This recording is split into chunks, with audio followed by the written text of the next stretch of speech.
Serikali wilayani Kiteto mkoani Manyara imeanza operesheni maalum ya kuwaua mbwa kwa silaha na sumu wanaozurura mitaani kufuatia watu 8 na watoto kujeruhiwa na mbwa hao na kulazwa katika hospitali ya wilaya ya Kiteto. Taswira ya habari imeshuhudia mbwa hao wakiuawa na wataalamu wa mifugo na kilimo na uvuvi kwa kushirikiana na jeshi la polisi Kiteto. Kisha wananchi wanaeleza namna tukio lilivyotokea, huku wengine wakishauri.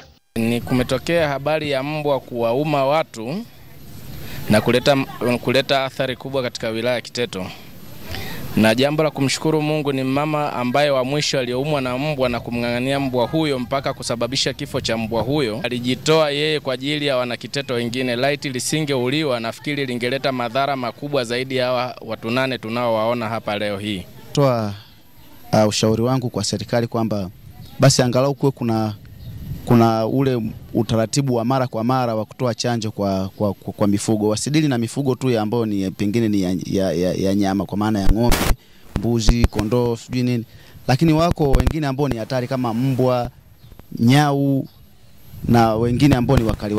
Mwenyekiti wa mtaa wa Shiranga Juma Shabani anaeleza namna wananchi walivyoshambuliwa na mbwa hao na kutoa ushauri. Jana pale akaitwa mgonjwa wa 4. Mara akafika mgonjwa wa 5. Nilichokifanya kwa upesi pale, niliona kiongozi ambaye ni karibu yangu sana kumpigia simu, ambaye anaweza akatupa msaada, akaongea hata na DC, ni mheshimiwa mwenyekiti wa CCM wa wilaya. Nilimpigia simu mwenyekiti wa CCM wa wilaya. Mwenyekiti wa CCM wa wilaya alimpigia simu mkuu wa wilaya.